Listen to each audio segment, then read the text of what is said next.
Lord, when I've done the best I can, give me a crown.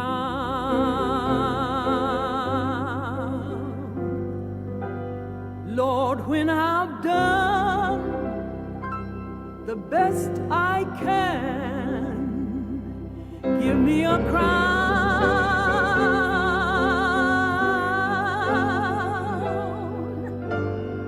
Sometimes I stumble, falling down, almost level to the ground. Nå setter vi I gang. Tusen takk for at dere kom I dag. Velkommen til dag 2 av Jubileumssalongen. La oss fortelle verden. Ruth Reese, 100 år. Jubileumssalong om The Black Rose. Jeg heter Michelle Tistel, og jeg vil ønske velkommen til scenen samarbeidspartner og initiativtaker til denne skal man si, feiring av Ruth Reese. Malike. Tusen takk, Michelle, og velkommen. Jeg skal være kort. Først litt praktisk. Hvis det noen som ikke har gitt fra seg navn og telefonnummer til registrering, så må dere komme til meg etterpå.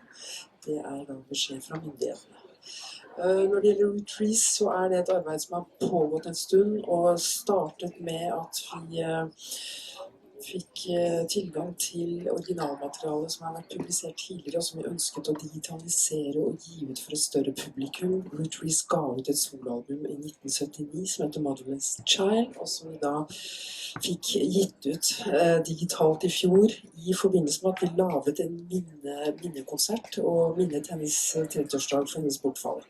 Blant annet med Kristin Asbjørnsen som sitter her, og som skal komme opp og snakke om Ruth Reese litt senere.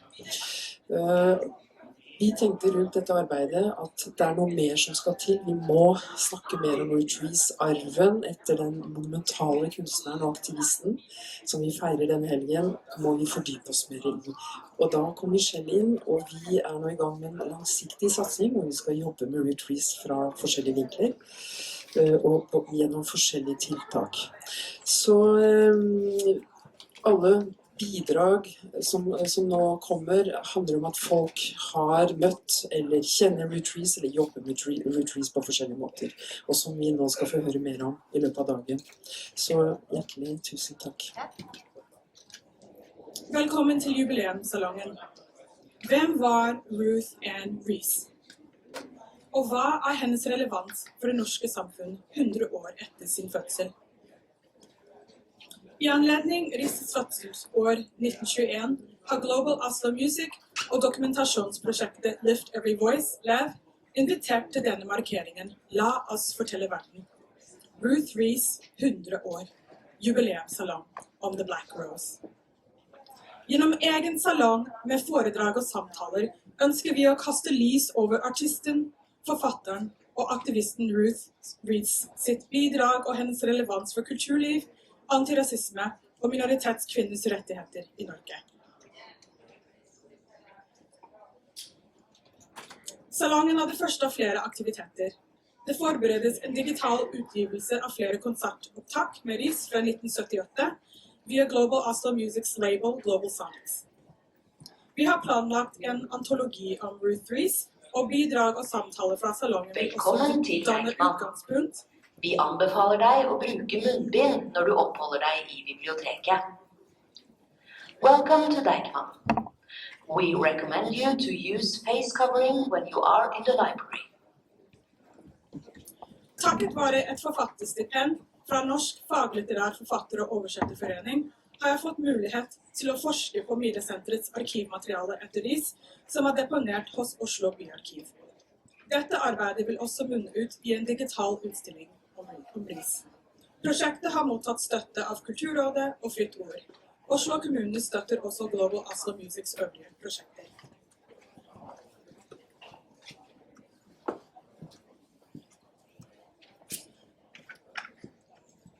Å formidle kunnskap om nettopp antirasismens historie I Norge vil bidra til en helhetlig samfunnsdokumentasjon og inkluderende fremstillinger av samtidshistorie.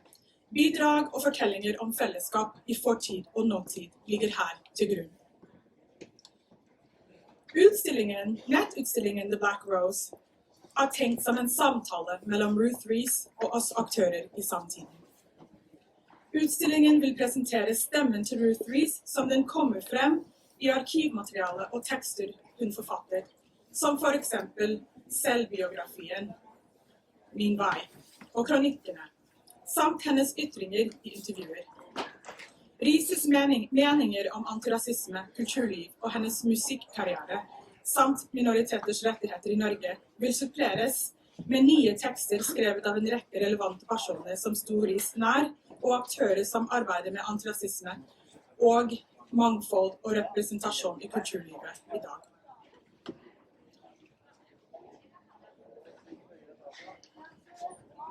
Hva er Reeses relevans for det norske samfunnet 100 år etter hennes fødsel? Global Oslo Music og Lift Every Voice og andre mener at hennes relevans for samfunnet er svært tydelig. Markeringen er en sterk påminnelse om at enkelte individer kan bidra til endringer i samfunnet gjennom sitt engasjement og mot. Et formål med dette tilbakeblikket på Reeses bidrag er å belyse aspekter ved den lange tradisjonen med bruken av kunst og kulturformidling i antirasistisk arbeid i Norge. I selvbiografien Min vei, 1985, forteller Reese at hun ble inspirert av pianisten Lawrence Brown og artisten Paul Robeson, som brukte sin plattform som kunstnere for å kjempe for rettferdighet for undertrykte mennesker. Robeson, som var et viktig forbilde for Reese, og skuespilleren Kennedy Lee organiserte gruppen The Committee for the Negro and the Arts. Gruppens formål var å kjempe mot bruken av stereotypier i medie, film, TV og radio. Dette engasjement hadde Reese med seg til Norge, og det kommer tydelig frem i arkivmaterialet. Vårt ønske er at våre fortellinger om Reese kan inspirere nytt publikum til å engasjere seg for likestilling, sosial rettferdighet og et mangfoldig kunst- og kulturliv. Reese hadde ikke bare et unikt stemme, men også en dyp kunnskap om og forståelse av de afroamerikanske musikktradisjonene, spirituals og gospel. Det er godt kjent at Reeses familie flyttet, eller rettere sagt, flyktet fra brutaliteten fra statlig rasisme i Alabama til Chicago, da rasisme var mindre voldelig i USA. Reeses familiehistorie og personlige erfaring med rasisme preget hennes liv. Hun var bevisst på medmenneskelige lidelse, sosiale forskjeller og urett i USA og verden for øvrig. Familien, den afroamerikanske kirken og oppveksten i Chicago kommer tydelig frem som viktige inspirasjonskilder for Reese i sin selvbiografi. Jeg husker at jeg har. Disse miljøene lærte henne stolthet, arbeidsmoral, strategi og dømmekraft, samt fellesskap og solidaritet. Et stort forbilde var hennes prinsippfaste, hardtarbeidende og kloke, driftige mor, Sara. Reese snakket åpent om de uverdige forhold som rammet afroamerikanere, ikke bare i sørstatene, men også i delstater som Illinois. Hun kommenterte at hun følte seg skyldig fordi hun hadde kommet seg til Europa og senere Norge og bodde trygt, mens likesinnede i USA kjempet for viktige borgerrettigheter. Striden vil alltid følge meg, kommenterte hun. I dag er antirasisme og mangfold i kunst- og kulturliv en selvfølge, men da Reese kom til Norge på slutten av 1950-tallet, var situasjonen annerledes. Hun var ikke blant de første afroamerikanske artistene å bosette seg og jobbe i Norge, men hun var trolig den første som engasjerte seg så direkte i den offentlige debatten i Norge om borgerrettighetsbevegelsen i USA og om antirasisme eller rasisme i Norge. Som mange afroamerikanske artister før henne flyttet hun til Europa for å følge sine kunstnerambisjoner, i samfunn der den type statlig rasisme som eksisterte i USA, ikke var like åpenbar. For dere som vil undersøke afroamerikanske jazzartister og musikk i Norge før andre verdenskrig, kan jeg anbefale boken Charleston i Gruppedal, skrevet av Erling Hegdal, min kollega ved Nasjonalbiblioteket.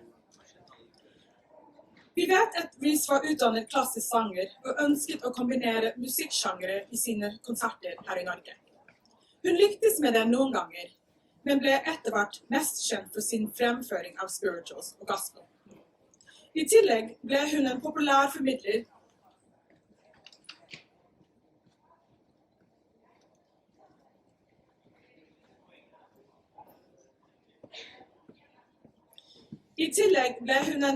formidler av musikk, kulturhistorie og antirasisme allerede i 1960. Reeses kunstneriske arbeider og valg av materiale har stor verdi i seg selv, sa Maleke til meg, men kan også ses i nær tilknytning til hennes aktivisme. Hun var pioner innen antirasistisk arbeid i Norge allerede i 1960, og allerede i 1960 konserte hun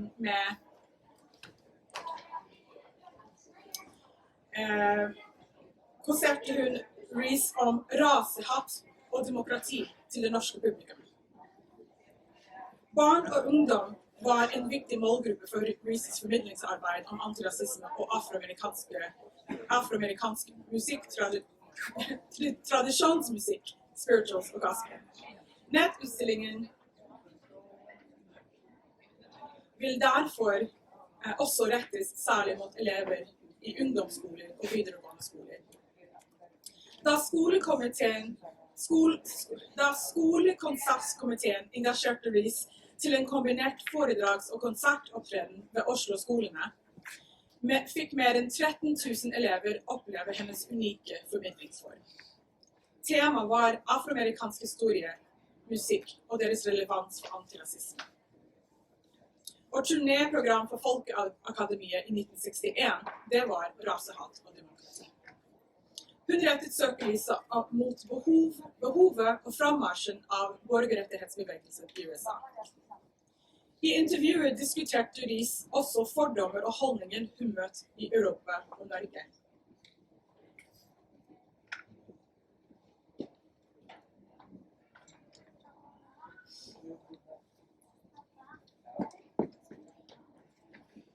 I en avissak i Nordlys i 1958 kommenterte hun at når europeeren ser et sort ansikt, venter de at vedkommende skal synge eller danse. Når de ser meg, tenker de, hun synger jazz. Reese bidro til å skape oppmerksomhet rundt antirasisme allerede i begynnelsen av 1960-tallet, før masseinnvandringen fra en rekke andre land begynte å øke. Historiker Ellen Røsjø, som var invitert gjest på seminar i går, skrev: Hun påtok seg rollen som folkeopplyser i Norge om svarte amerikaneres musikk, kultur, historie og tradisjon.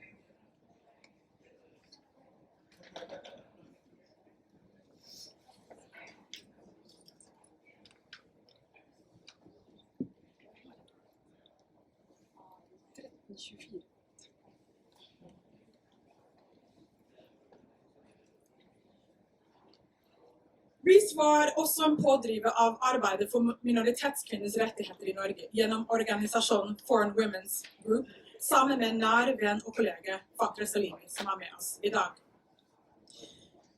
Hun er også aktivist og leder ved Midesenteret. Vi er veldig glad for at salongens bidragsytere vil også bidra til nettutstillingen og antologien.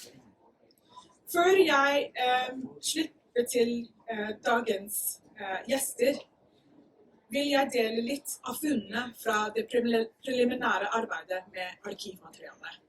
Jeg har identifisert i første omgang, i hvert fall, 3 historier som utfolder seg. Den første er den siste halvdelen av Ruth Reeses livshistorie. Den andre er kampen for minoriteters rettigheter i samfunn og kulturliv. Og den tredje er antirasismens fødsel i Norge. Ruth Reese var artist, forfatter og aktivist, men først og fremst var hun et menneske. Mitt møte med Reese gjennom selvbiografien og arkivmaterialet har rørt og opprørt meg, men mest av alt har det inspirert meg.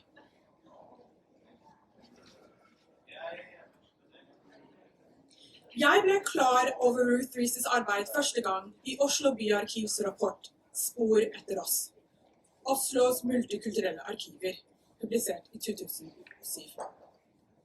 Prosjektet Spor etter oss i regi av Oslo byarkiv i perioden fra 2004 til 2007 var det første omfattende innsamlingsprosjektet i Norge som hadde minoritetskilder som hovedtema.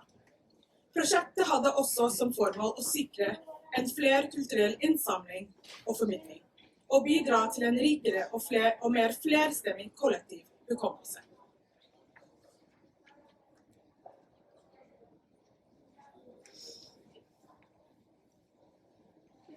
Og nå vil jeg bare vise noen bilder fra arkivet for å vise det bredt spekter av aktivitet og saker som Reese engasjerte seg i. Her ser vi klippealbum nederst og et av fotoalbumene. Dette er kronikken Vår hud er sort, som ble publisert på slutten av 50-tallet, og som satte i gang en stor debatt, avisdebatt og debatt i samfunnet. Det ble skrevet inn lesebrev, kritikk, støttebrev og så videre. Her ser vi eksempler på hennes engasjement i saker som angår afrikanske land, og særlig i det sørlige Afrika, anti-apartheid-bevegelse, og så de utviklingene i Namibia og andre land i det sørlige Afrika. Men også ser vi i det bildet med utklipp om Afrikas dag, at hun var også veldig engasjert i at minoritetskunstnere skulle få mer plass, og at andre kulturtradisjoner skulle bli mer synlige i Norge. Her har vi et eksempel på det minoritetskvinnes kamp mot rasisme, og det skal vi sikkert høre mer om senere.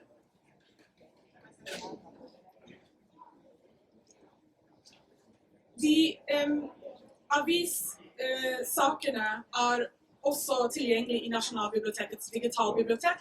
Om man setter inn Ruth Reese som tema, så får man opp tusener av artikler og andre saker hvor hun er omtalt, og flere som hun selv har skrevet. Så med dette vil jeg veldig gjerne gi ordet til dagens neste bidragsyter.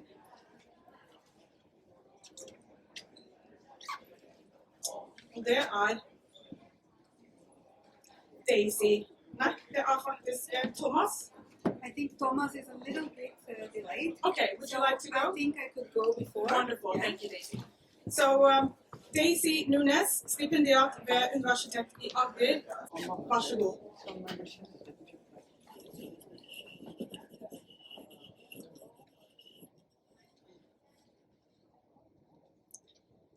The traveling voice of Ruth Reese echoes across generations and geographies, beyond the boundaries of her lifetime. Today, the reminiscences of her shared knowledge, thought, activism, and artistry resonate through the brain, chest, and mouth of a melanated woman of highly unknown origins. It is said that once the enslaved individual of Bantu and Yoruba origin arrived in the indigenous territories of Abia Yala, that we used to call the Americas. Before they established the cult to their deities, they humbly asked for propitiation by saluting and honoring the native spirits of those territories. I believe that was an autonomous decision of those peoples probably based in their sensitivity towards the entities inhabiting that unknown land. Activating my imagination, I picture that in my mind's eye, the recognition of the ritual possibility, the spaces, the reciting of verses, the singing, the rhythms that created and preserved the connections that we inherited and use as means of existence and resistance today. Abya Yala was our final harbor in the transatlantic journey. Abya Yala is where we look back to while embarking in the movements of the re-diaspora, the diaspora that unfolds in a myriad of geographies and affective localities. It is the interconnections of the African and the indigenous from Abya Yala that we can get a deeper understanding of some very specific yet invisible intersections that inform our lives here and now in the Nordics, in our time. Ruth Reese is an important part of the Nordic time localities, with her activism, her music, and her presence. At the same time, she is part of the existence and ethics of Abya Yala. In this sense, ancestry and pluriversality are interesting entry points to try and grasp the enormous heritage we got from Ruth Reese. I hope this contribution can be the start of a continuous and complex conversation about her legacy. Ancestry is a term that in the Euro-Western traditions is solely expressive of biological bonds across time. For the African and indigenous, ancestry is more than that. It is often said that it takes a village to raise a child. It is this very same ethics that connect the diaspora through mythical ancestry to figures whose existence we, for the most, lack documentation of. This is the case of the spirites or entities that temporarily inhabit bodies in trance during different rituals in the voodoo traditions, for instance. Mythical ancestry is the belief that great beings who lived in a historical past can survive death and continue to give to their communities in a myriad of forms through intergenerational and transformative heritage. It builds upon the idea of kinship far beyond what it is established by the triad coloniality, patriarchy, capitalism, and its essential need to control bodies, territories, symbols, and narratives. Black feminist theorist Patricia Hill Collins has developed the concept of controlling images. Those are narratives that confine Black women to expected roles and patterns of behavior, in order to control their voices and participation in public discourses. When I read Ruth Reese's autobiography, I cannot help thinking about those ready-made models for what and where a Black woman singer should be. First, you weren't given permission to enter the classical canon and repertoire. But if you were stubborn enough, and talented enough, and constant enough, and if you sacrifice enough, then, okay, you can sing classic, you can dance ballet, you can act in Shakespeare. But do not try and bring your Black thing into the established white stage and mix it all up. For the Black things, they belong to the Black spaces only. But Ruth Reese is so much more, and it's not possible to imprison her in whatever artistic or social categories or spaces. She moves fearless across all of them. Arturo Escobar has defined pluriversality as a world in which several worlds are possible. I quote, "The pluriverse refers to the idea of multiple worlds, but also to the idea of life as limitless flow. If this is the case, all attempts at fragmenting and classifying that profoundly open and undecidable world are bound to be partial at best and to reproduce dichotomous, dualist thinking in damaging ways." End quote. Ruth's voice is ancestral and pluriversal.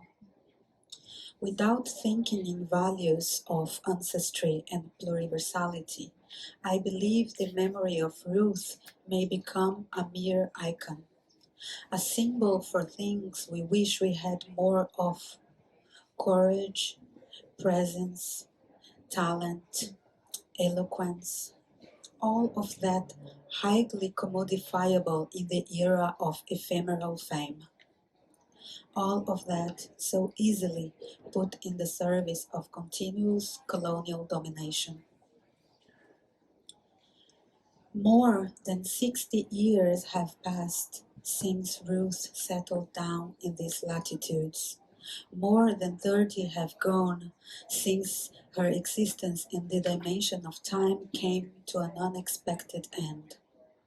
Still, no black woman musician in this country has achieved the level of stardom and recognition that Ruth had.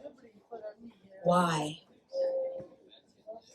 More than hoping for an answer from those who detain the power to define society in their own image, I hope for true change for all of us. Some of Ruth Reese's last words in public were about legacy and future generations. Although I never got the chance to meet her, I feel included in that speech. And while we, whom she talked to, try and move together towards a broad recognition of all the possibilities for our existence, I can proudly say, Ruth, we walk after you. Thank you.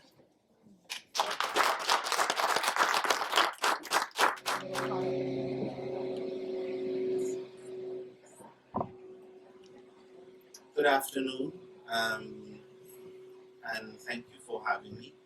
This task has actually been surprisingly a lot harder than what I thought it would be, because I called it, the PowerPoint is coming, I called it the importance of a radical elder, even louder. Into the microphone.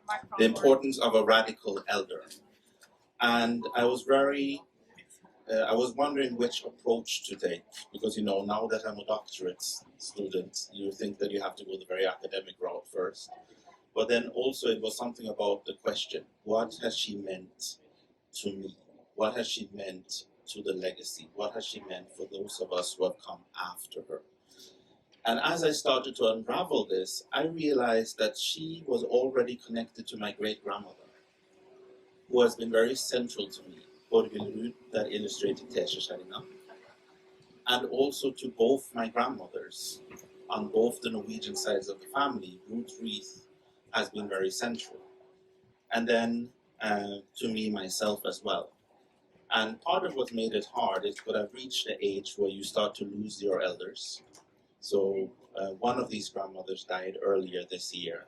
So I was actually reading through her notebooks from when she was 15, writing about sitting in class, listening to Ruth Reese talking about racism. And that was also the very year that she met my grandfather, and 5 years later my mother was born. So she's that central, in a sense, to my personal family history, as well as the history as an activist, etc. So it was a very nostalgic route. And I almost burned down my apartment because thinking of my grandmother made me want fløyelsgrøt. So I made fløyelsgrøt, which I forgot. So I was called and said, your apartment is smoking up the entire building. So that's why I had to return and then come here afterwards. So yeah, nostalgia, almost burnt the house. But yes, my great-grandmother, Ruth, was one of the most ethical people I know, in a sense. And actually the person who ironically first taught me about anti-racism. Her commitment started already in 1914.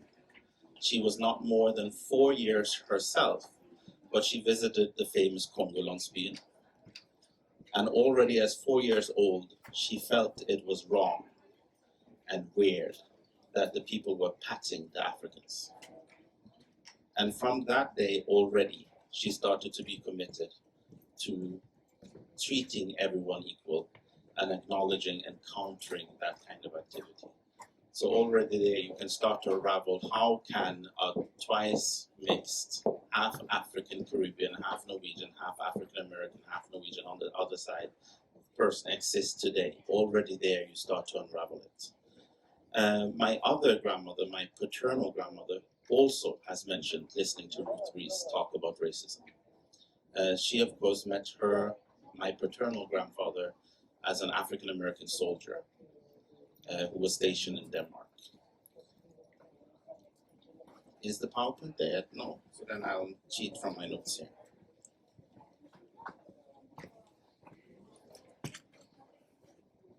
I say that we're now in the 7th wave of African Norwegians. What I mean with the 7th wave is the first wave, as I defined it, is the wave of children who were born of the Norwegian human traffickers who worked on the boats. I think I'm here. Good. The picture on the left is a picture of Uncle Tom's cottage, the cabin. The reason why I have that there as well is because, you know, when does Ruth Reese come up in a Norwegian African-American family? For some reason, this book, which is part of the family library, and Ruth Reese comes up at the same time because, you know, naturally everything African-American comes up at the same time. It's one of those logics that just escapes you, but it's an interesting book that I also have there. That's the front cover. And I know that a previous lecture I attended to with Michelle, it's one of the books that has been translated the most to Norwegian and so on. Actually, I think it was you. Yeah. Yes, you talked about it. So that's interesting. So since I found the book at home. So, as I mentioned, this line of anti-racism that Ruth Reese is part of. I was recently in a discussion with somebody who's part of Minerva about, you know, the arrogance of believing that you can dictate to those who experience racism how we should react after just 10 minutes of thinking. Because, you know, 10 minutes of your brain power absolutely cancels all of life's experiences. So I started to calculate, since this lecture from Ruth Reese that both of my white grandmothers went to, which initiated their kind of anti-racist activity, how many years of experience with dealing with Norwegian racism is around the dinner table at Christmas? It's 366 years in my family of dealing with racism in Norway. And to me that is interesting. And it's also interesting that so central in that chronology is Ruth Reese and her school tours and that generation learning from her experiences and her knowledge. Also, of course, I mentioned there at the top, then you have Mormor og Farmor. Then, of course, you have Cliff, which I believe spoke yesterday, Barth, who runs SUC, Amani, Olubanjo Buntu, who started African Youth in Norway, Barbara, I actually don't know her last name, which is enough. Ødegård, naturally. Yes, who's also been like part of my community. Elizabeth Appa Beveny, that was one of the first kind of mentors that for African and others. All were very conscious of Ruth Reese. So I grew up, my entire racist existence actually grew up with her very presence. So I was very surprised when I realized that general society did not know of her. Because for me, she has been present from childhood till now, which I also believe is why I've gone down this completely I don't know what to call it, this road of artivism. You know, when you believe that your art can actually change the world and other kind of arrogant activities, which I'm joined in really, really good company. A lot of that company is here with Mira Center, Anti-Racist Center, SAC, Nordic Black, and Global, and so on. So we are many. And it's interesting also how art and anti-racism in Norway since Ruth Reese has never been divorced. And I think that maybe she was the start of that. Why? How come the artistic community in Norway has always been at the forefront of the human rights and the anti-racist activity as well? Always. And I actually believe that she needs to also get a really firm placement in that, especially now that there's this new, you can apply for new funding to deal with racism, because, you know, we discovered that racism exists. It's in every 10 years or so, we rediscover that it exists, so we're in a new round. So yeah, so she's been very present. So I was here at the waves. So the first waves were the mixed children from the Norwegian human traffickers on the boat. The second wave was the one that has surprised me the most, because there's actually quite a lot of half African American kids in the great grandparents generation, because there are children of blackface performers that came to Norway and Sweden and Denmark and performed. And they, of course, left offspring, but I am really surprised how many we found there. And a lot of the people that you know, you see that they have something, they have a touch of, that we say. You thought that, okay, maybe it's the Norwegian Danish colony, but then actually it's a lot closer in history. It's the blackface, what I call the blackface wave. After that, what I call the third wave is the wave which Ruth Reese herself was part of, which I kind of call the jazz wave. In Norway and Sweden, there was a lot of jazz performers that came. A lot in music, but also a lot in dance. Catherine Dunham, for those who know who she is, actually had a Dunham company in Sweden, which also is one of the reasons why Swedish jazz dancing is quite different than Norwegian jazz dancing. Because Swedish jazz dancing was taught predominantly by African Americans. Norwegian jazz dancing was predominantly a kind of an aerobics activity, taught to house moms first. And then I'm going to just leave that there before the jazz community gets really upset with me. But yes, so you can see the very clear difference in lines. Then you have the fourth wave, which is the children of arbeidsinnvandrere, and the fifth wave, which is the grandchildren of those, and we're now approximately in the seventh wave, the way I calculated. So we're doing quite well. So it'll be interesting to see what does she feel from this. Also personally, I actually did not know, which I find is very interesting, that a lot of people who know me know that I have experiences with quite violent racism from neo-Nazis growing up in Italy. I used to listen to an album up by my grandmother that I did not know was Ruth Reese until we cleaned out my grandmother's house this summer. I just knew that it was Motherless Child, that it was not in the upper room, but this other song. Oh, Precious Lord, it's called Precious Lord, that I used to listen to, which was actually my introduction to spirituals. I did not know that was Ruth Reese. I did not know I actually grew up with her voice. So it's interesting again how these connections are made. But that was quite central for me to understand the technology of diaspora art. Part of our technology is that the way we use the voice in gospel and in soul, you would only use the voice when in extreme anguish and pain. And then somehow that methodology of using your voice, you change that vibration into something of joy. So you have to be more technical. The corporeality, the vibration of your corporeality and your experience is transformed through the act of art as a technology. And Ruth Reese was also definitely a bearer of this technology. I've heard many times mention of how she stood up in quite civil rights movement style and sang during a demonstration, and how it stopped the police in its track. Cliff spoke about that yesterday. You see? So that's also part of this very technology, this ability to transform human experience. And I'm so happy that Daisy went first and talked about ancestrism and eldership, like I said, radical elder. Because it's also an important thing for a child growing up in Norway, where the dominant culture wants to create a narrative where you are minority, where you are less. I'm very against this terminology, because it's a terminology of disavowal, of dispower, of disenfranchisement. The way we have, through the generation, created a counter-narrative is by inclusive ancestrism. I am because we are. And if Ruth Reese did, I can do too. And that is what allows us to create a futurism that can become a self-fulfilling prophecy that allows us to work in our everyday, allows us to get up in the morning, allows us to create art or just raise our voice or just deal with the general bullshit of being black at the workplace and thrive. Because we have this ability to include people in our direct genealogy and call upon them and their strength as we stand in dignity in undignified situations.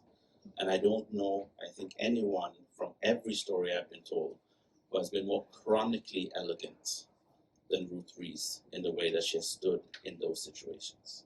So I think I will end there with a salute to her for that and a thank you for being part of my counter-narrative that has made it possible for me to resist and to create. Thank you.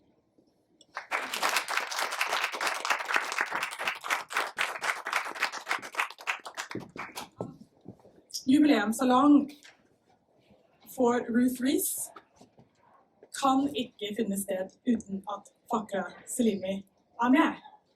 Så jeg er så glad for at vi har fått med Fakra Selimi, leder for Myhre-senteret, ressurssenter for minoritetskvinner. Pluss. Du må google henne og lese alt hun har gjort. Det har vi ikke tid til å snakke om i dag, men det er mye, så jeg anbefaler at dere som ikke vet allerede, gjør det. Takk. I've written some questions for you, and of course, I've written my questions in Norwegian because I wrote them a week ago. But we can take the discussion in English, and I will try to translate my questions on the spot. The first question I wanted to ask you is if you could tell us about when and how you met Ruth Reese the first time. Thank you, Michelle. And first of all, I would like to thank you a lot, Bjørvika, you and all the people who are working so Velkommen til hard. Deichman. Vi anbefaler deg å bruke munnbind når du oppholder deg i biblioteket. Welcome to Deichman. We recommend you to use face covering when you are in the library. So I am so thankful for all of you who are doing this work for Ruth Reese, because she deserves more. She has always been on the front, but ignored by the mainstream. And I'm so happy that a new generation is coming up, rediscovering her music, rediscovering her poetry, rediscovering her political engagement. And I'm really thankful that you are doing this seminar, Ruth Reese, 100 years.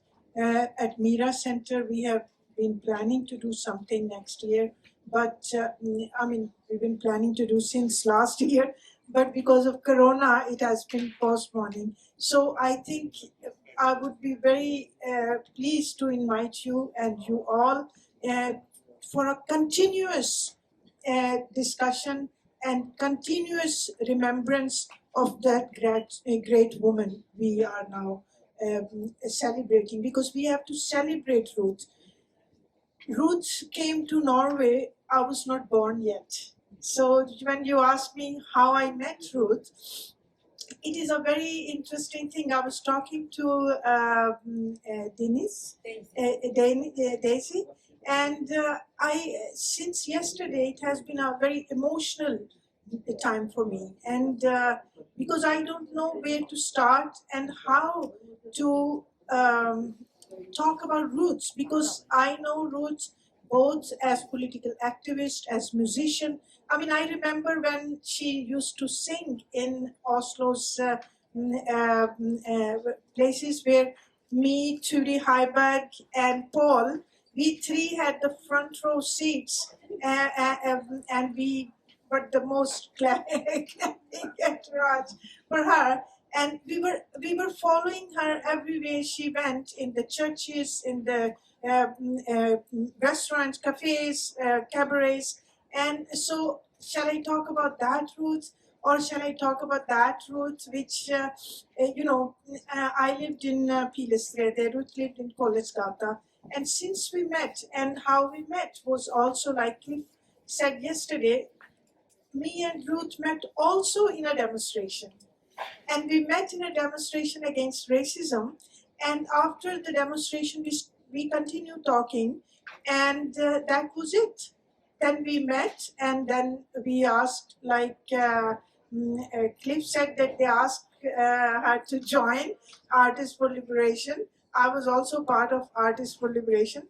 And then Ruth joined in Foreign Women's Group. And then Ruth became a part of that movement at Anti-Racist Center, Foreign Women's Group, Mira Center, Black Nordic. I mean, Ruth was a part of us from day one.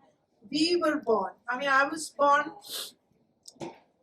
at the time Ruth already was here. And 21 years later, when I was 21 and I came to Norway, Ruth was already here. And I left one family. I left in Pakistan, and I got one family here in the form of Ruth. And in addition, I got a very good friend. Ruth was a friend. Ruth was a like mother figure. Ruth was like everything to me and my friends, like Turi. We two were very close to Ruth, and she treated us also like her children. And we were also. She told us that if she dies before Paul, what should we do? And if Paul dies before her, what then? So we were that close. So when this incident happened, which Cliff told yesterday, and I was listening, and this whole thing came back to me, because me and Turi were sitting like this with her things. I had her bag and her winter coat on my laps, and we were just watching her.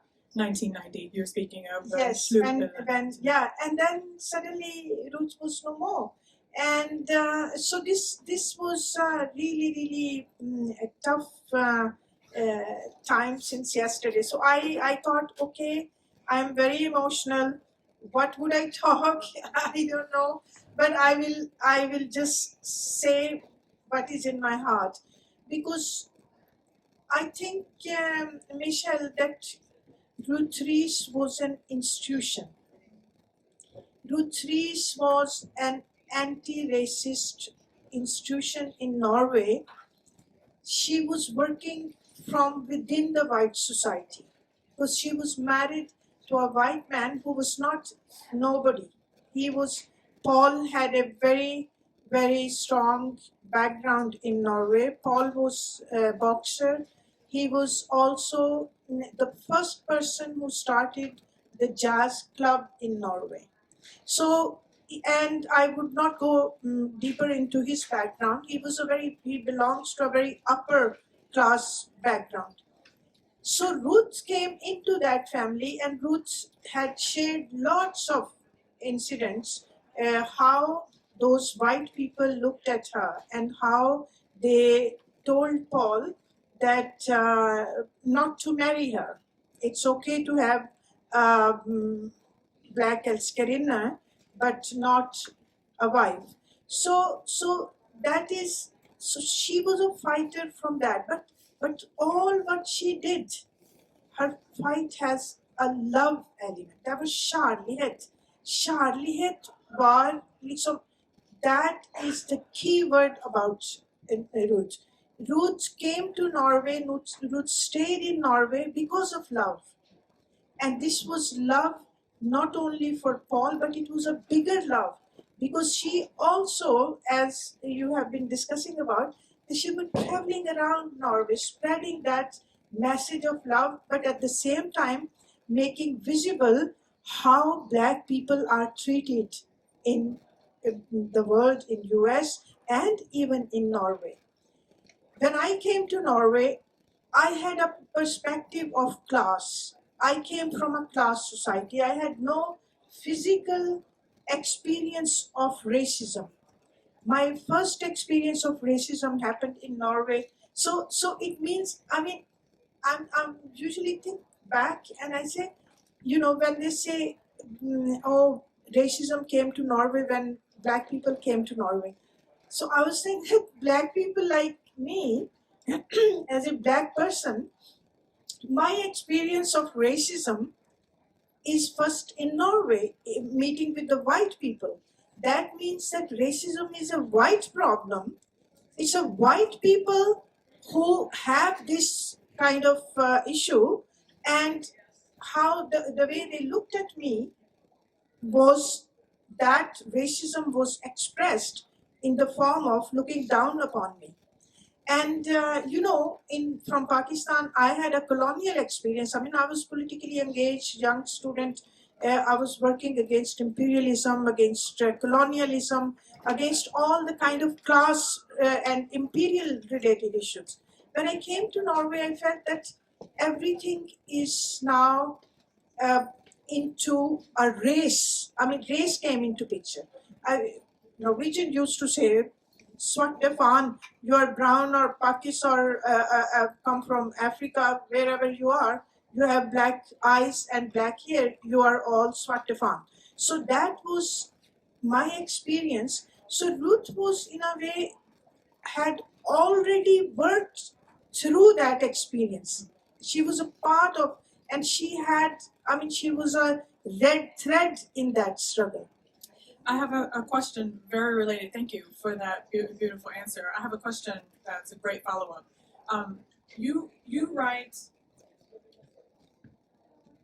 in the introduction of this book, which is the 30th anniversary anthology for Inviterer, and you write, and this is a quote in Norwegian, but you say, "Når jeg I denne antologien bruker begrepet svarte innvandrer og flyktningkvinner, brukes begrepet som en politisk identitetsmarkør. Jeg sikter altså ikke bare til personer med afrikansk bakgrunn. Jeg vil understreke at bruken av det politiske begrepet svart I antologien ikke reduserer betydningen av minoritetenes kulturelle eller nasjonale forskjeller. Vi har mangfoldige bakgrunner og organiserer livet ulikt. Men til tross for forskjellene I våre historier og våre kulturer, påvirker rasismen I det norske samfunnet oss alle, og derfor bruker mange av oss det politiske begrepet svart for å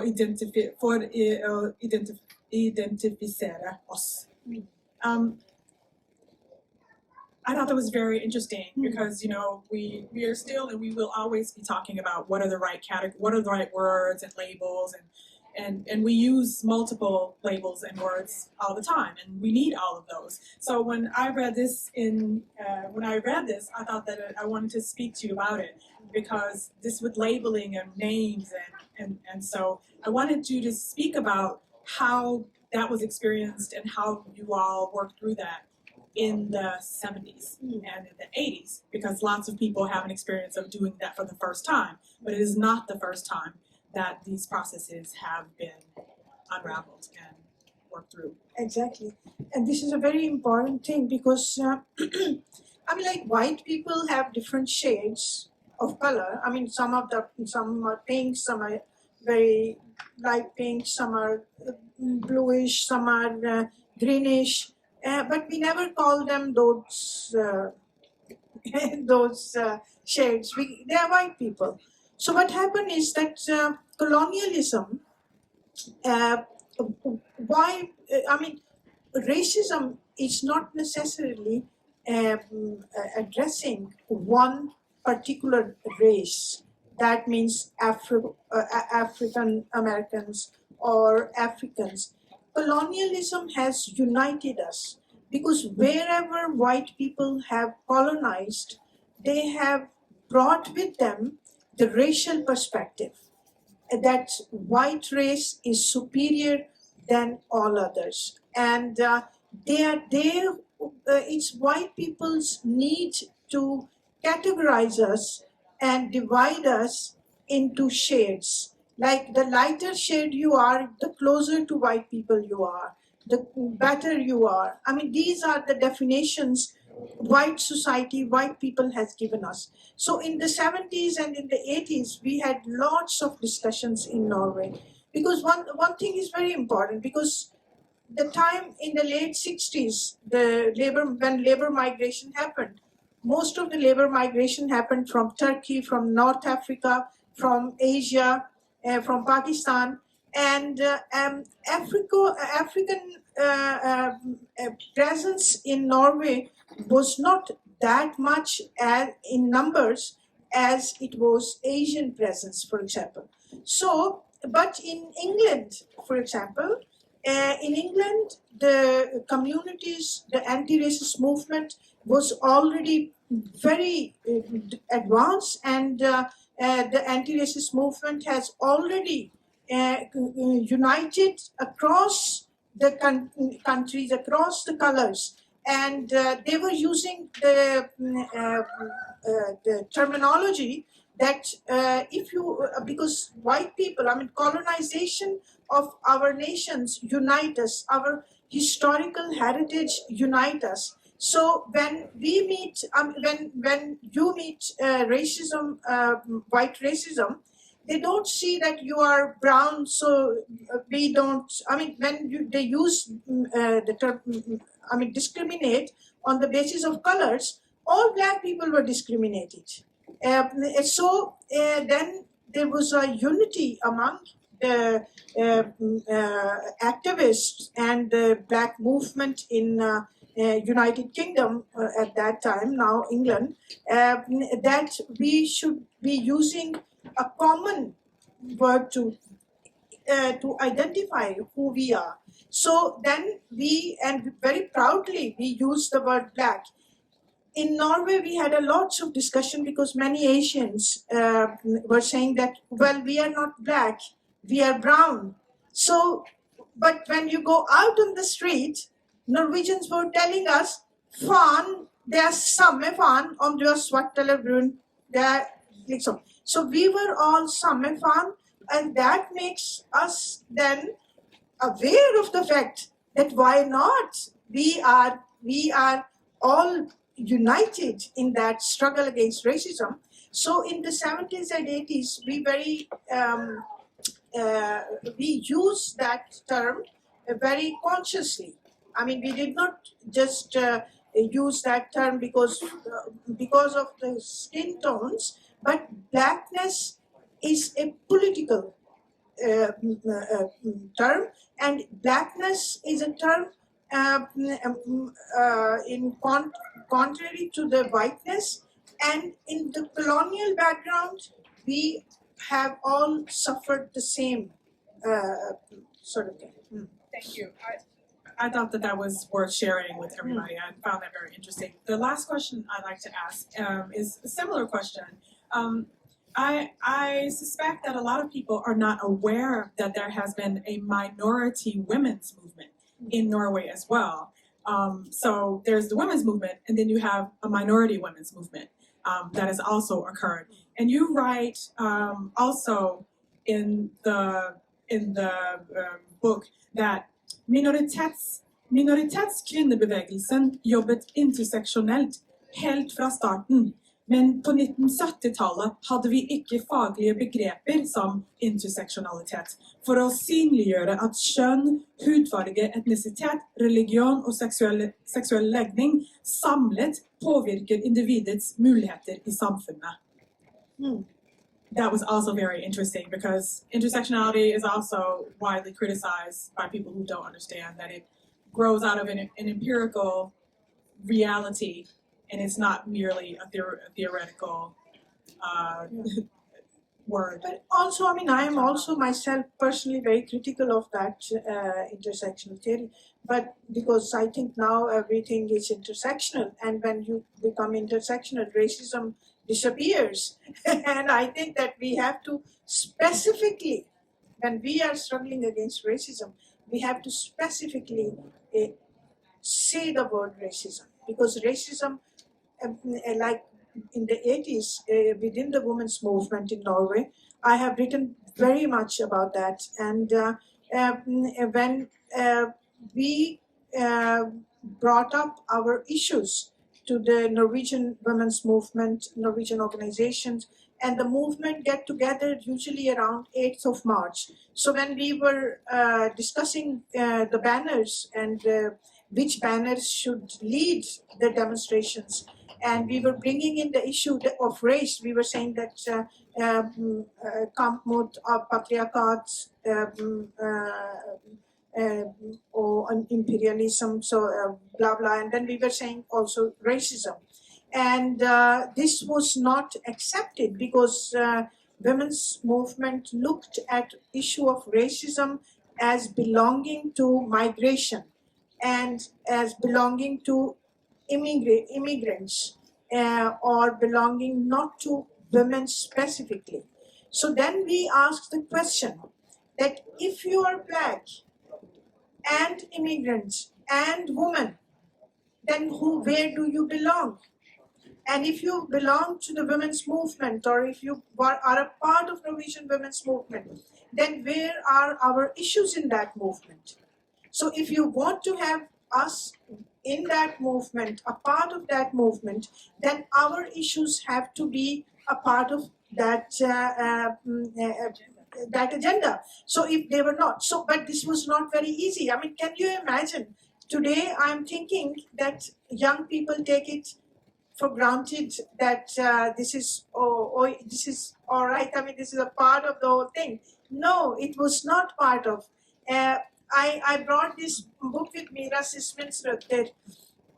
This book was given by Anti-Racist Center in 1987, and it was published originally in England, Roots of Racism, in 1982.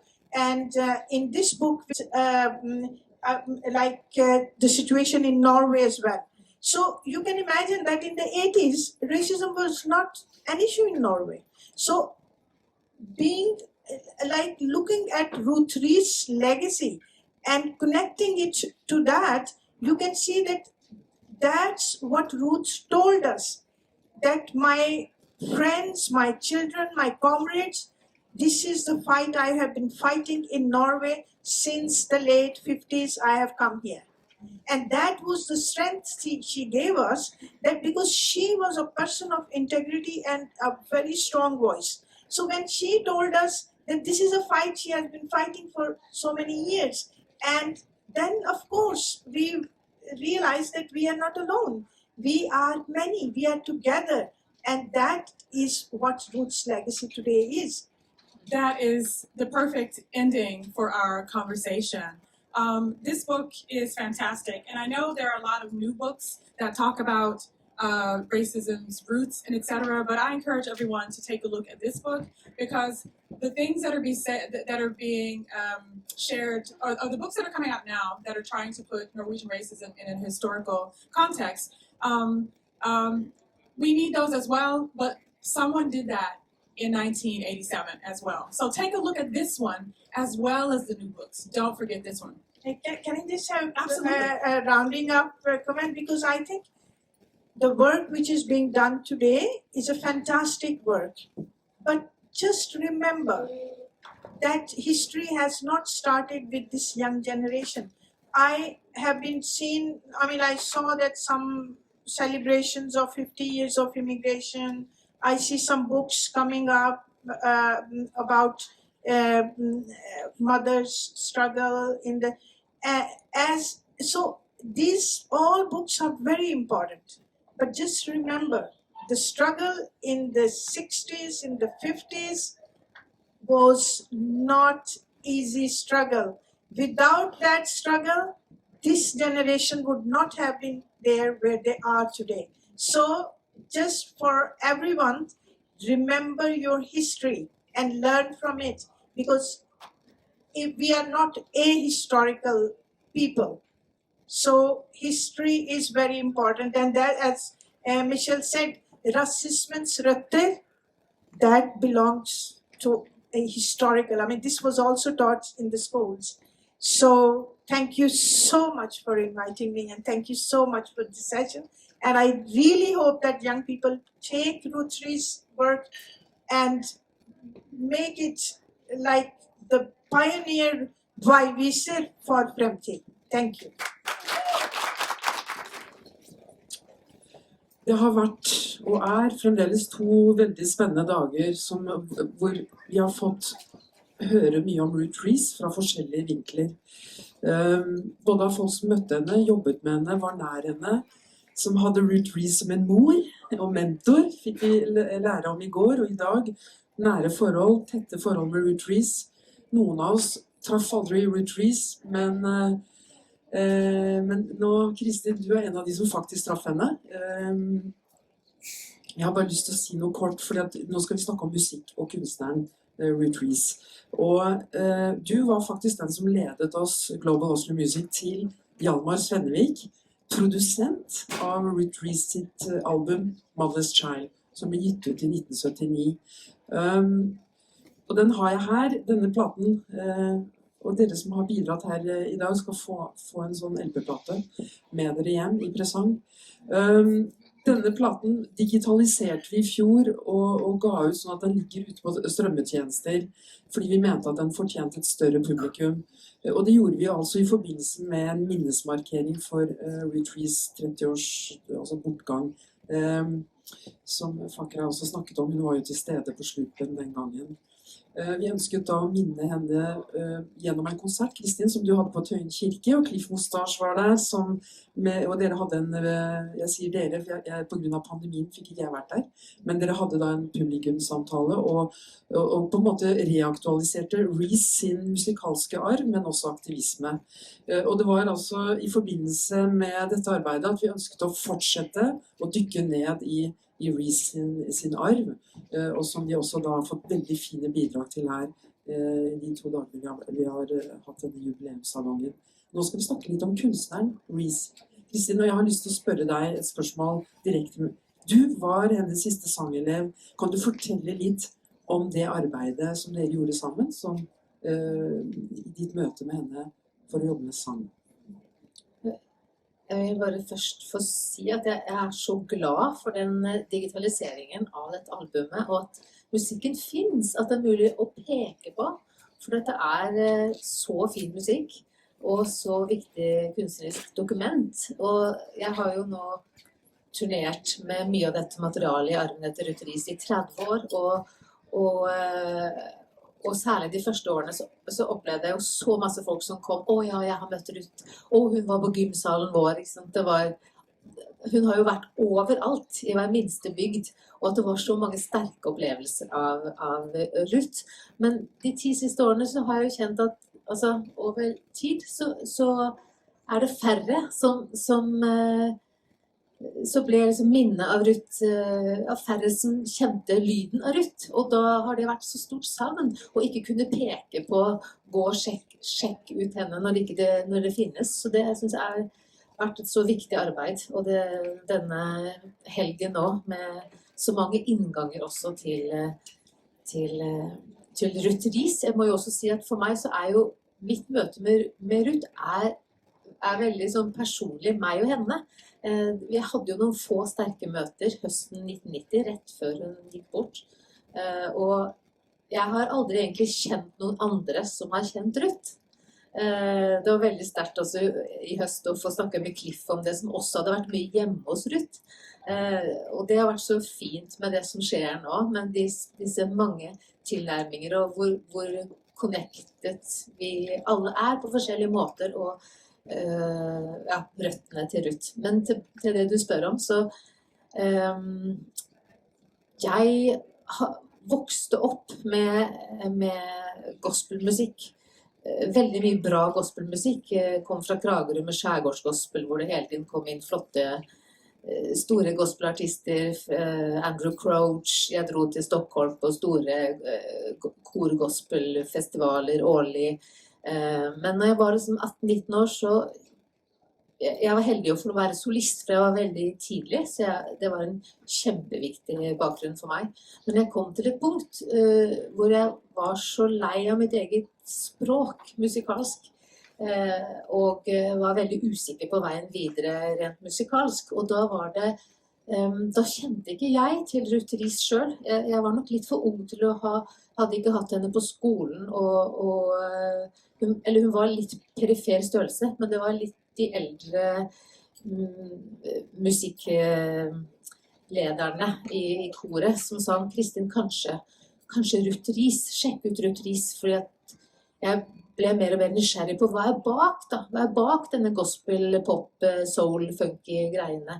At jeg trengte å gå lenger mer til røttene. Og da skrev jeg et lite brev til Ruth Reese og spurte om jeg kunne få lov til å være elev av henne.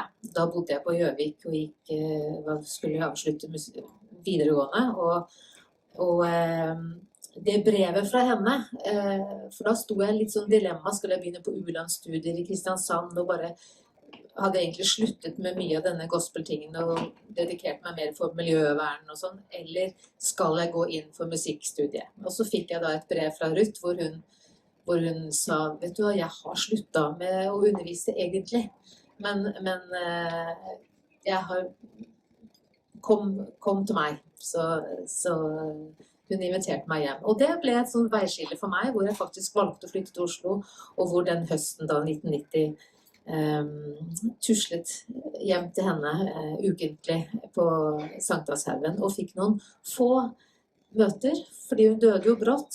Det var et veldig stort sjokk for meg også i det. Men det ble noen sterke personlige møter. Hun var sanglærer i en klassisk sangtradisjon, og jeg kom jo nettopp også for det, for jeg ønsket så sterkt å forstå mer av jeg kjente vel da at jeg ville så mye mer enn jeg fikk det teknisk. Og hun var jo nettopp en skolert, klassisk sanger. Og jeg også stod og sang, hadde vokst opp med den tradisjonen at jeg øvde mye klassisk sang. Og samtidig så holdt jeg på med dette gospelen. Og der stod jo hun med den der helt spesielle kraften ved at hun hadde vokst opp i baptistmiljøet. Og vokst opp med spirituals, og den måten å synge på med den bryststemmen som hun kunne ta så høyt opp, og samtidig med den klassiske klangen. Så vi sto foran speilet og kikket på drøvlen, og hva gjør du med den tunga? Så det var det helt sånn tekniske. Og så tenker jeg bare sånn oppsummering for meg selv. Det som står som veldig viktig for meg i det møtet var jo det sangtekniske, så var det historiske, hvordan hun var så tydelig og lærte meg så mye på rett og slett hva ting var. Altså hva var forskjellen på spirituals og gospelmusikk? For det blandet seg jo for meg og for hele Kristen-Norge i hvert fall. Jeg tenker på en ting. Du har fortalt at hun var altså i forhold til respekt for tradisjon og det å på en måte kunne tolke spirituals, og hvor hun sa til deg at du kan aldri innta på en måte samme posisjon til det materialet som en svart person kunne. Kan du si noe om det? Fordi det må også ha påvirket deg og det arbeidet du gjorde videre med dette materialet som du arbeidet etter Ruth Reese. Hun sa nok aldri at altså, hennes fokus var at hun hadde hun satt jo med en kjempemengde med noter og med arrangementer som var skrevet ned av nettopp mennesker som kom fra det miljøet der hun kom fra, i Chicago, med nedtegnere av folketoner, nedtegnere av spiritual-sangene, og folk som hadde kanskje en bestefar og en oldefar som hadde lært dette muntlig, da, at det var en veldig sånn direkte linje. Så hun hadde stor respekt for notebildet og viktigheten av fordypningen i de tradisjonelle arrangementene før man gikk ut. Så det var vel ikke det, for hun ønsket jo at jeg skulle gå inn i materialet, men det var mer at vissheten om rett og slett håndverk på å gå inn i en tradisjon før man kan gå ut. Okay, så det hadde ingenting med opplevelsen av den aktivistiske Ruth Reese i forhold til svartes posisjon i den musikken versus å komme utenfra med på en måte mangel av førstehåndskunnskap til materialet. Vi hører deg ikke, Monica. Ja, ok. Dere hørte ikke hva jeg spurte. Dette med å ha en førstehåndskunnskap om det materialet man forvalter og bringe videre også et aktivistisk perspektiv, var på en måte det jeg lurte på. Kunne du ha den samme tilnærmelsen til det? For husker jeg vi diskuterte det, ikke sant? Det var nok mest av alt min egen kvaler etterpå, når hun forsvant. Altså, hvem er jeg nå? Når jeg fikk lov til å gå gjennom hele notematerialet, og da kom den veldig sterkt. Hvem i all verden er jeg som kan stå i disse sangene og denne tradisjonen med min totale annen virkelighet og ikke den bakgrunnen. Og det ble en stor ferd, og det var faktisk en ganske... Det var jo en fantastisk arv det at jeg fikk gå gjennom materialet av både gamle spirituals og gospel songs. Men i begynnelsen var det en ganske sånn heftig arv også, for hvordan skulle jeg tilnærme meg det?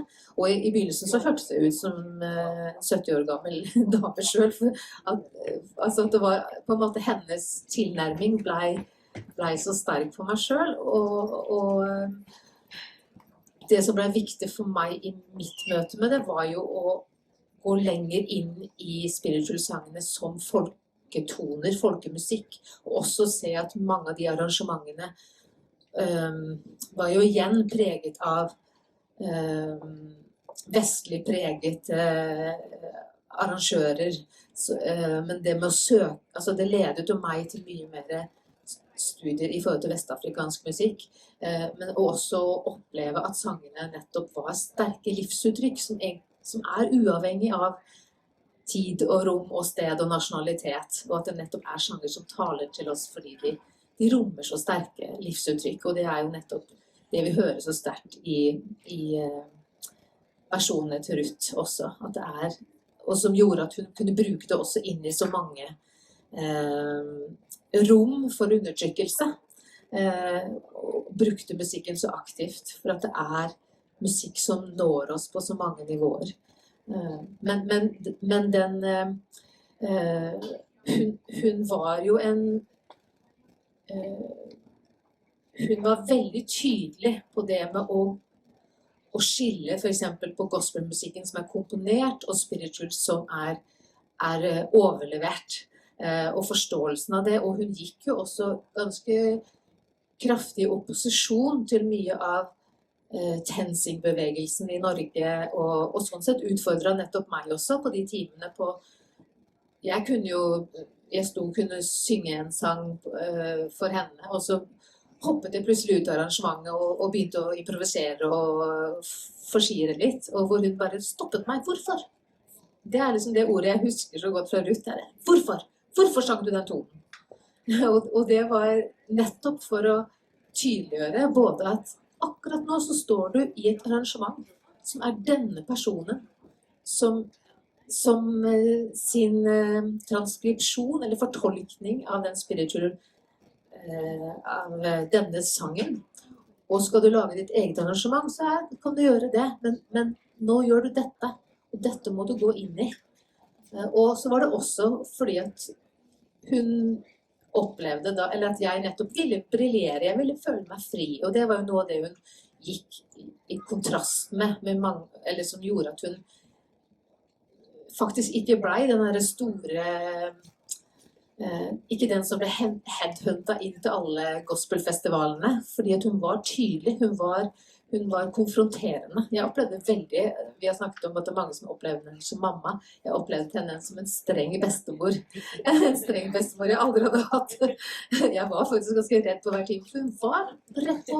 Og det jo noe av det som har vært med meg alltid også, i det der å skrelle av, og avkle, og både gå i dybden, men det med å komme til kjernen, som jeg føler også så sterkt i hennes uttrykk.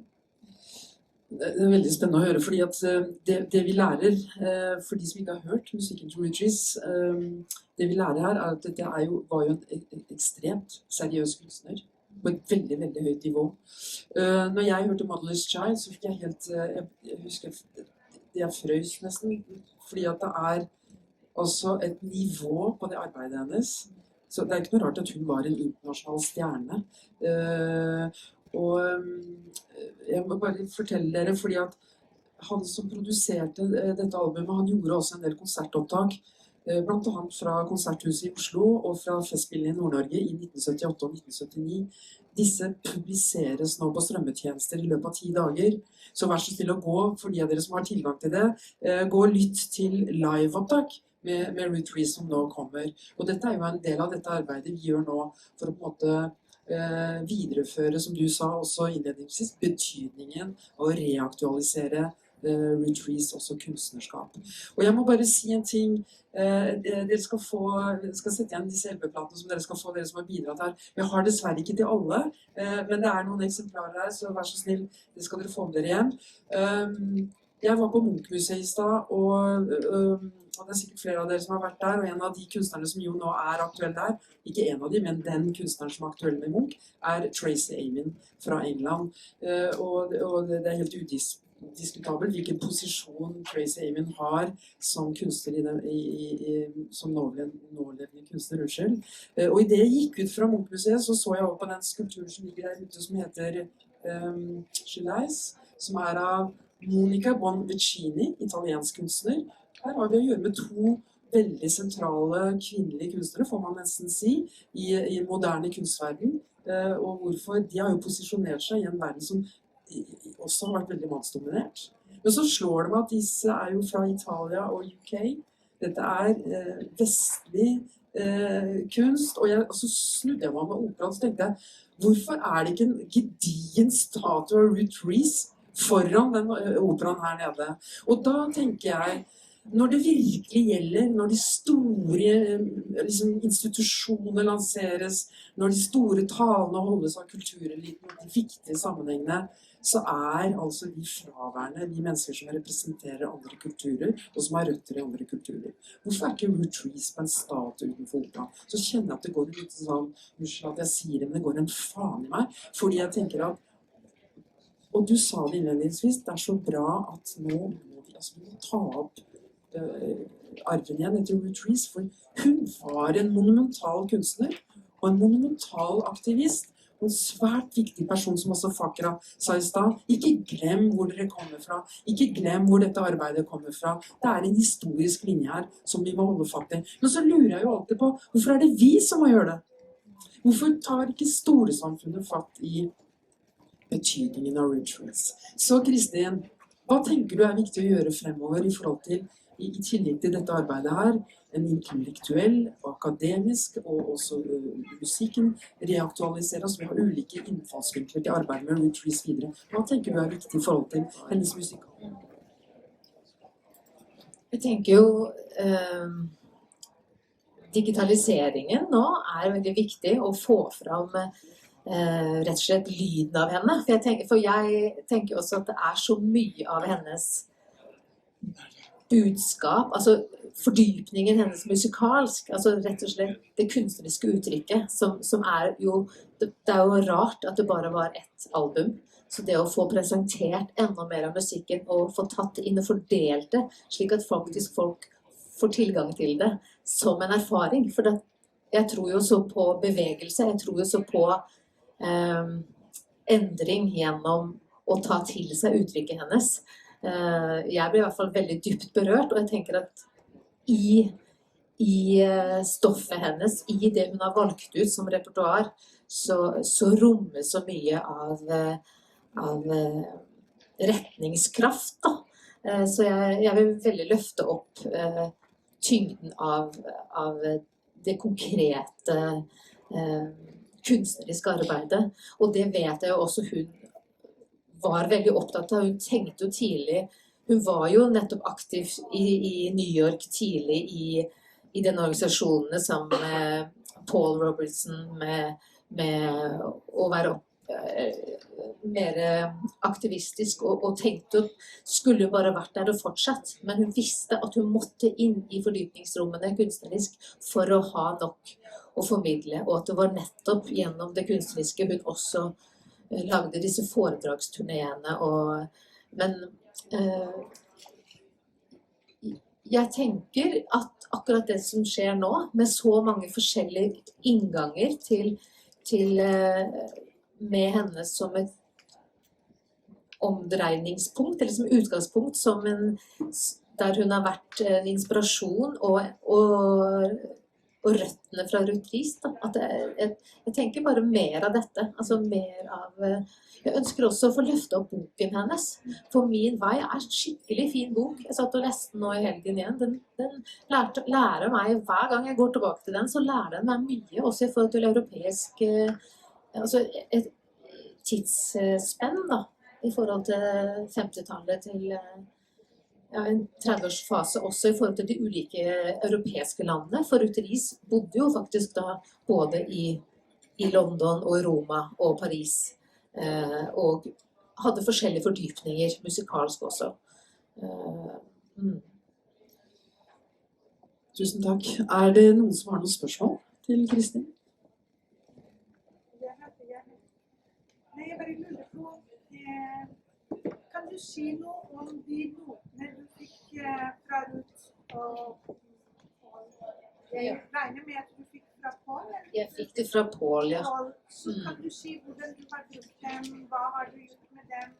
Det mulig at de kan også bli eiendom av, eller leveres til Nasjonalmuseum, Nasjonalbibliotek, arkiv med meg, nasjonalarkiv, eller kan leveres til byarkiv, slik at nye generasjoner som jobber med musikk kan få nytte av det? Jeg tenker absolutt, altså noe har vel byarkivet fått fra den samlingen tidligere, når det var en utstilling på det. Så har det vært et materiale som jeg har brukt aktivt og gått tilbake til, men det tenker jeg også helt naturlig å få gått gjennom det med flere øyne, flere blikk da, på hva som kan være ønskelig å vise fram. Jeg fikk gå gjennom hele materialet og valgte meg da ut i hvert fall veldig mye spirituals, altså folketonemateriale, og da Thomas Dorsey gospel songs. Også litt klassisk materiale og noe jazz, men det har vel også Karin Krog og Magne Wenzel etter hvert tatt over noe. For meg så ble det i det materialet lå det også noe av disse foredragene hun holdt, for det var jo nettopp det hun spant, og etter hvert hun lagde jo, fordi hun syntes det blei hun hadde nødt for å ta grep om sin egen programmering på konserter for å blande, eller for å kunne lage spirituals-konserter og for å fortelle den afroamerikanske historien da. Så hun lagde jo mye sånn foredragskonserter, og det en del av det materialet også som ligger i det. For meg så har det blitt utgangspunktet for å lete selvfølgelig videre, så jeg har jo også hentet i samlinger i Harlem og på ulike biblioteker rundt omkring i verden, egentlig da, etter flere spirituals. Så for meg så ble det jo en inngang til et større arbeid, men det en stort... Det kreditert til Ruth når du bruker... Ja. For meg så har jeg jo alltid henvist til arbeidet til Ruth Reese, men det ikke Ruth sine arrangementer, og jeg har jobbet det videre til, og har også satt sammen ulike spirituals. Det jo folketoner, Så det har jeg også både komponert og bearbeidet og utvidet på ulike måter. Da. Men det er jo i tradisjonen etter Ruth Reese. Og arrangementene med gospel songs er jo basert på Thomas Dorsey arrangementer. Men ja. Tusen hjertelig takk, Kristin. Det var flott å ha deg her. Og vi jobber videre med Ruth Reese og musikk. Du skal få med en sånn bilde.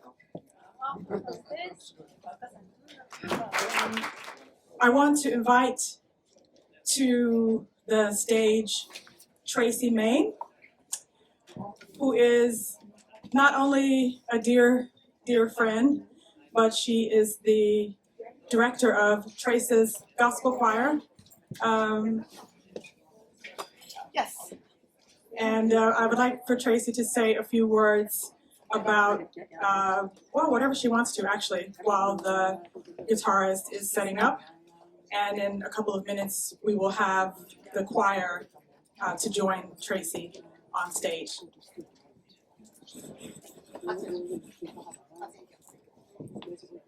Hi, so I'm Tracy. I'm the leader of Trace's gospel choir. I have never got to meet Ruth Reese. I came here in 1999 after she died, but I was introduced to her and her music through Barbara Odegård, who's a dear friend and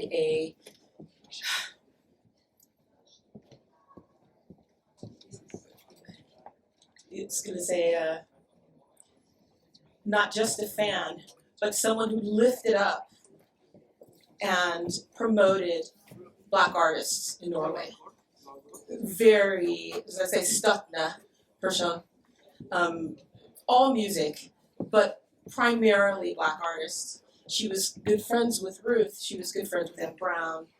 She brought Lady Smith Mamago here. She brought as many artists that she felt like she could bring into the Norwegian society and introduce to them Black music from different parts of the world. And she was our choir mama. And so, she introduced us to me personally to Ruth's music and what she had, and said, oh, this lady here has meant so much to me. She did this, she did this, she did this, and she's passed on, but you should listen to her. And so today, the choir is going to do 4 songs. We're going to do 3 songs that are on Ruth's album, and we're going to do 1 song that isn't, but is in the tradition. So we talk about spirituals a little bit, because that is one of the things that Ruth is most known for, although being gospel, and the roots of spirituals. And the root of spirituals is from African music, as probably most of you know, mostly West African music. But what you have to imagine with spirituals, and one of the reasons that perhaps Ruth would set that apart from gospel music, whereas what you have to imagine is that from spirituals, or where spirituals came from, is that you are taken from the land of your birth. You are put together with other people of similar skin color, but not necessarily similar culture or language. So maybe you can communicate and maybe you can't. You're not allowed to use your language. You're not allowed to practice your religion. You are imposed upon you is a brutal and endless work to make profit for others. You have no hope of working your way out of it. You cannot rise up and, get a better life. And your children are taken from you and given to someone else or sold to someone else from out you. So you don't have your family. You don't have your culture. You don't have your communication except through music. You're not allowed to get together and talk about anything except religion. But you can. But they found out that the songs and the folketone that they had in the work field made slaves work faster, because it gave a rhythm to what they did. They found out that slaves were happier when they could be singing songs together. And as people who are resilient and smart will do, they took the religious aspects, because they were first to go to church. That was the one thing. One of the things that slavers could justify their brutality with was that it was manifest from God. And teaching slaves, yeah, this is what God is meant, this is what God is meant for you. But they could take these religious songs, blend them together with the rhythms that they had from not just West African, but many different African cultures. Make songs that were to the ears religious, but also many times had double meanings. They could tell you where you could go to escape. They could tell you what routes you would go to. But also, in those words were a spiritual escape, because for the most part, the spiritual escape was death. That was the way that you could be happy, was to die. That is the roots of spirituals. From spirituals comes gospel music. From gospel music comes R&B, comes blues. Or we could say spirituals, from spirituals, gospel, blues, that come back together to pop music, to R&B, to rock and roll, to almost every popular music. So spirituals are really the root of all of it. Today, the choir is going to, we're going to sing 4 songs. We're going to do songs in a very traditional way. We're going to do songs in a more modern pop way. We'll do some arrangements that come closer from around the 30s. We're just going to do a little bit of a variety, but we are going to do 3 of the songs that are on Ruth's albums. And so, Trace's Gospel Choir, we're going to come up and swing low, sweet chariot, coming for to carry me home. Swing low, sweet chariot, coming for to carry me home.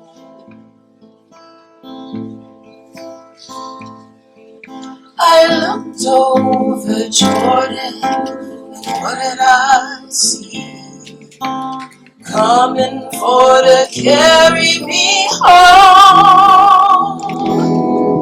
A band of angels coming after me, coming for to carry me home.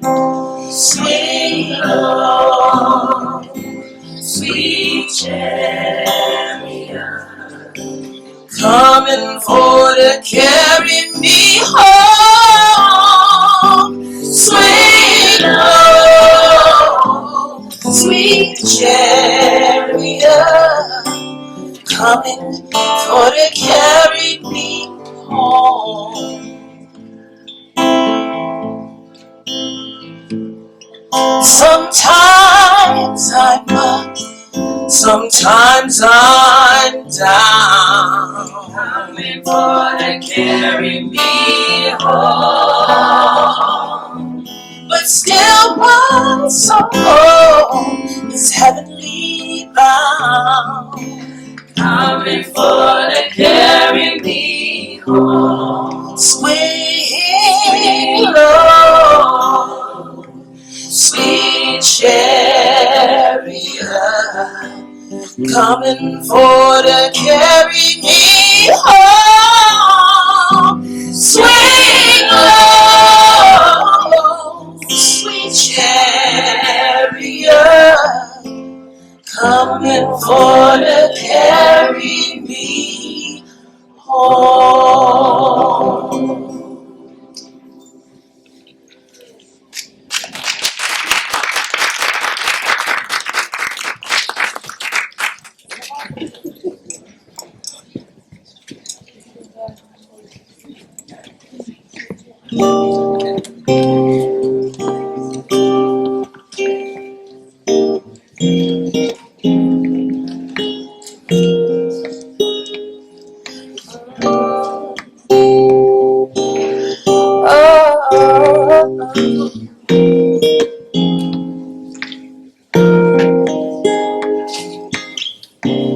Sometimes I feel like a motherless child. Sometimes I feel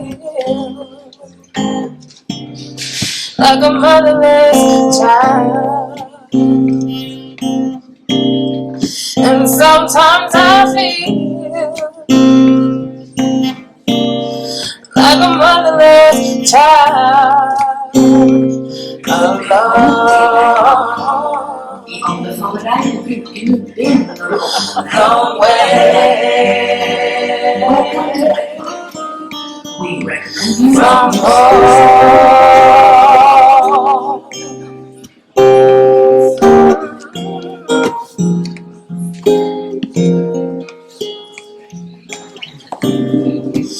Sometimes I feel like a mother,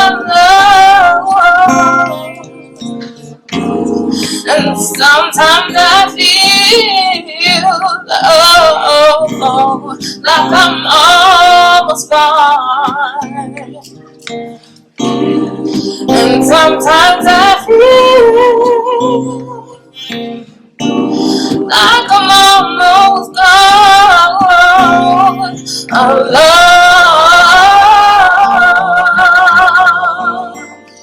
Long way from home.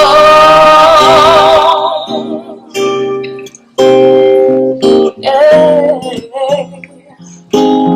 Come on, come on. Who's got the shoulders when I need to cry? I feel restless and I don't know why. I cry for help but still feel alone, like a motherless child, a long way from home. Lord, I'm lost, I can't find my way. I'm dealing with my struggles in my day-to-day. My soul is weak and I wanna be strong. I try to run away, but I've been running too long. I've been running too long. Who's got the shoulder when I need to cry? Who's got the shoulder? I don't know why. Your mother just drive a long way from home. I can't find my way. Hey, I wanna be strong. I try to run away, but I'm running too long. Yeah, yeah, I've been running. Sometimes I feel. Sometimes I feel. Sometimes I feel. Yeah, like a motherless child. Sing with me again. Sometimes I feel. Sometimes I feel. Oh, I feel so sad. Sometimes I feel like a motherless child. A motherless child.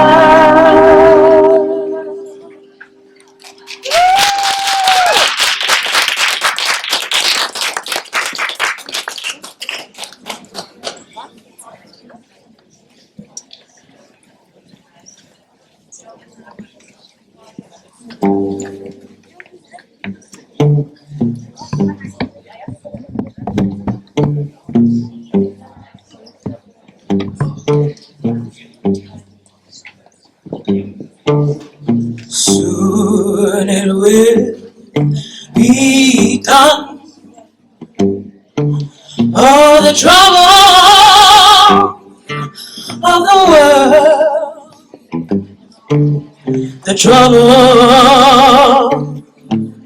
of the world, trouble of the world.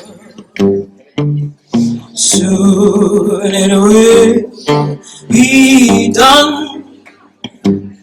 Oh, the trouble of the world. I'm going home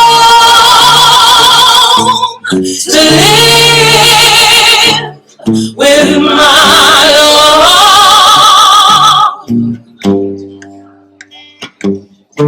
Oh, no, no.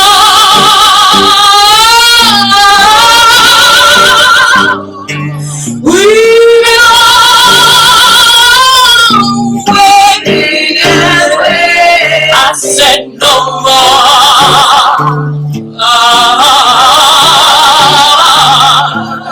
We've been waiting. We've been waiting. I said no more.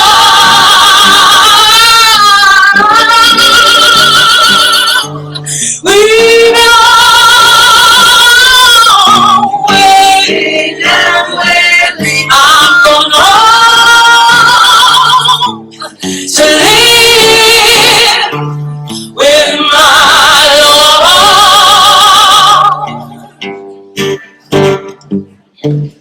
Soon it will be done. Oh, the trouble of this world, the trouble of the world, trouble of the world. Soon it will be done. Oh, the trouble of the world. I'm going home to live with my Lord. Oh, and I want to see my mother. Oh, I want to see my mother. Oh, I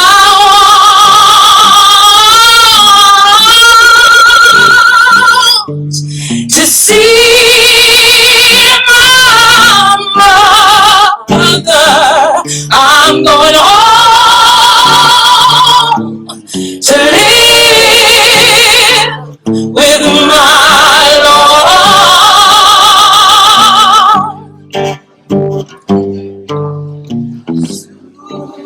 Soon be gone.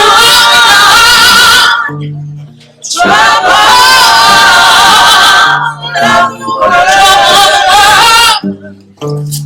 Trouble of the world. Trouble of this world. Soon it will be done. The trouble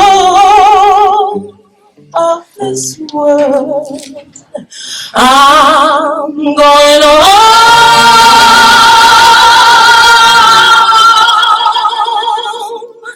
to live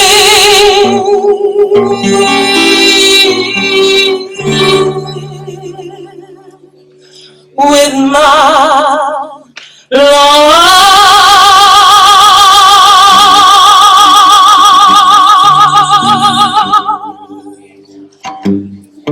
With my Lord.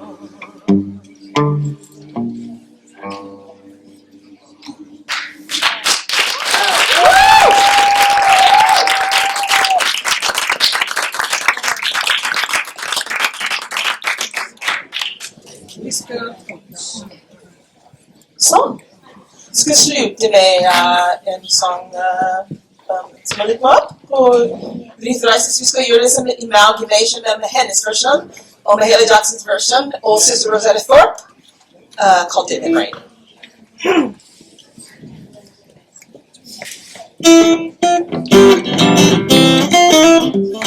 Didn't it rain? Children talk about rain on my Lord. Didn't it?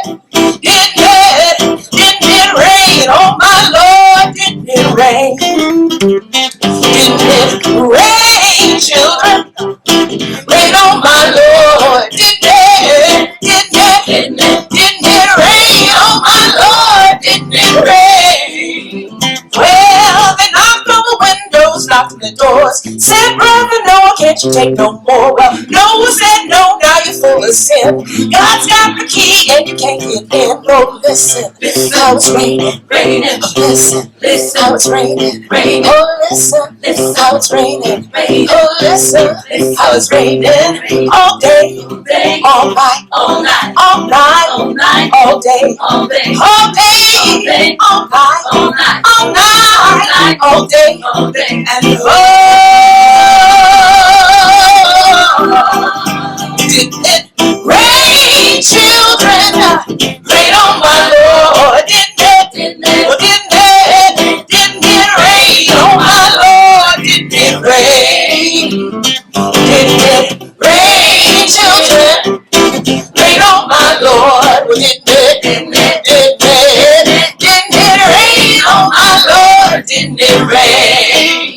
Well, it rained 40 days, 40 nights without stopping. Noah was glad when the rain stopped dropping. God said a rain and spread the news. If this rains and away he flew to the north, to the south, to the south, to the east, to the west, all day, all day, all night, all night, all night, all night, all day, all day. Oh, listen, listen, stop raining, rain. Oh, listen, listen, stop raining, rain. Oh, listen, stop raining, rain. Oh, listen, stop raining, rain. And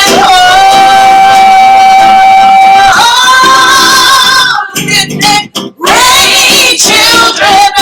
Rain on my Lord. Didn't it? Didn't it? Didn't it? Didn't it rain on my Lord? Didn't it rain? Didn't it rain, children? Rain on my Lord. Didn't it? Didn't it? Didn't it? Didn't it? Didn't it rain on my Lord? Didn't it rain?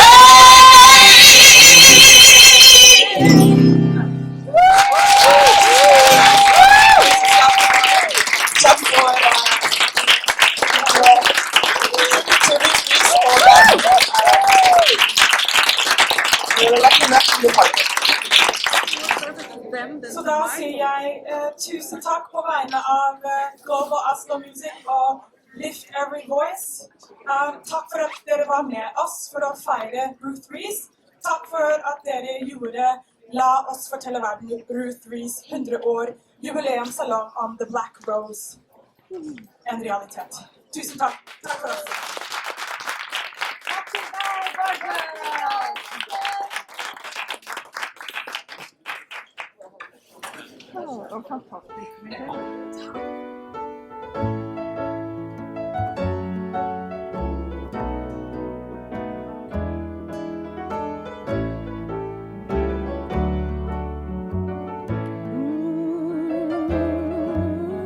Standing here wondering which way to go, Lord. There's so much confusion in this world below. I've been suffering, I've been driven, Lord, from door to door.